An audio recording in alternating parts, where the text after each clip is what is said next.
हरे कृष्ण। गीता अमृतम में आप सभी का स्वागत है। तो हम आ गए हैं भगवत गीता अध्याय 16 श्लोक क्रमांक 2। तो पिछले श्लोक से भगवान ने जो दैवी संपत्ति से संपन्न व्यक्ति हैं उनके बारे में बताना शुरू किया था, उनके गुणों के बारे में बताना शुरू किया था, और इस श्लोक में भगवान वो कंटिन्यू कर रहे हैं।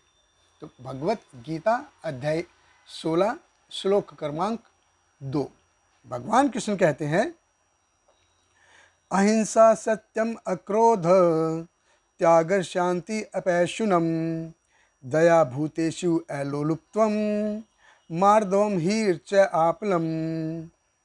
भगवान कृष्ण कहते हैं, अहिंसा, सत्यता, क्रोध विहीनता, त्याग, शांति, छिद्रान्वेषण में अरुचि, समस्त जीवों पर करुणा, लोभ विहीनता, भद्रता, लज्जा, संकल्प, ये सारे दिव्य गुण हैं जो दैवी प्रकृति से संपन्न देवतुल्य पुरुषों में पाए जाते हैं।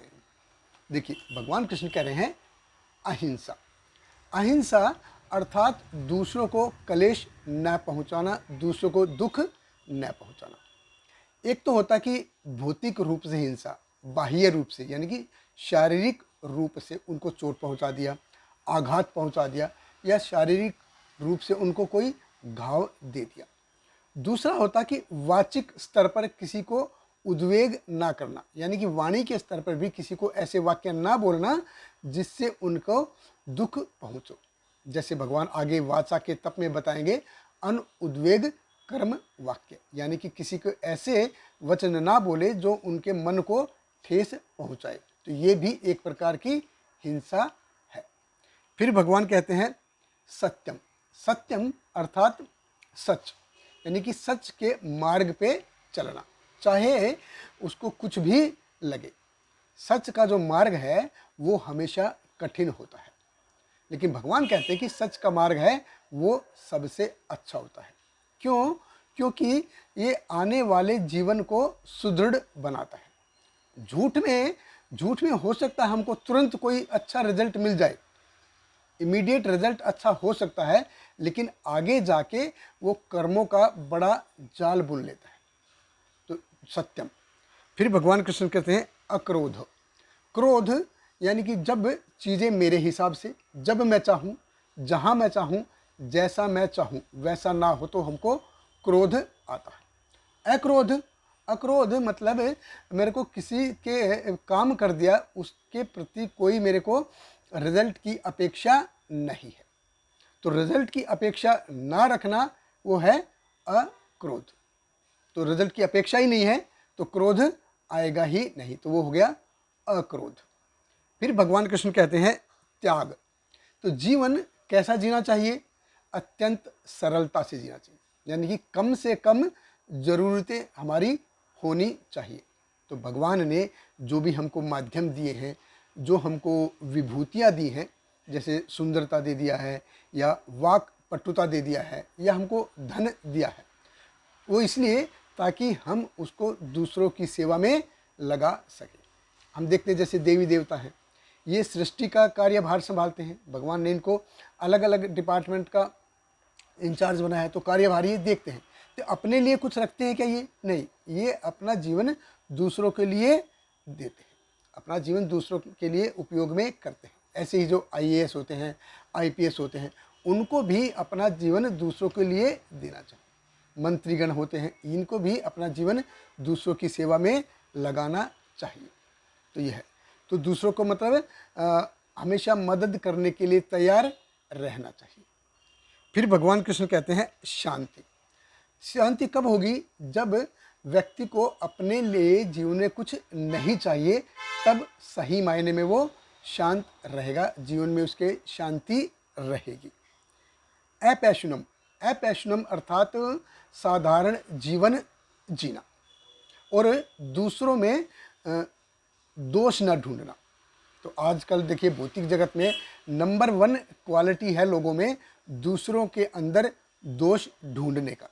तो दूसरों की जो बुरी बातें हैं ना, वो तो उनको माइक्रोस्कोप से दिख जाती हैं। दूसरे की बुरी बातें हैं वो बड़ी होके दिखती हैं, और अपनी जो गलतियां हैं वो टेलीस्कोप से भी नहीं दिखती हैं। तो ऐसा हमको ऐसा नहीं होना चाहिए कि उसने ऐसा कर दिया, उसने वैसा कर दिया, उसने ये नहीं करना चाहिए, उसको वो नहीं करना चाहिए। तो इन में अपने आप को व्यस्त करके नहीं रखना है, इन चीज़ों से अलग रखना, अपैशनम।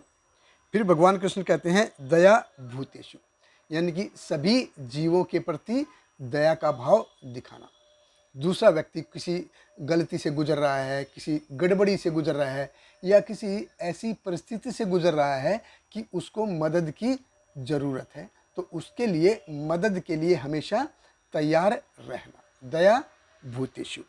फिर भगवान कृष्ण कहते हैं अलोलुप्तम, यानी कि बगैर किसी लालच के दूसरों की मदद करना। ऐसा नहीं है कि अरे ये मेरे को फ्यूचर में काम आएगा तो इसकी मैं आज मदद कर देता हूँ, नहीं, बगैर किसी लालच के दूसरों के काम में आना। फिर भगवान कृष्ण कहते हैं मार्दवम।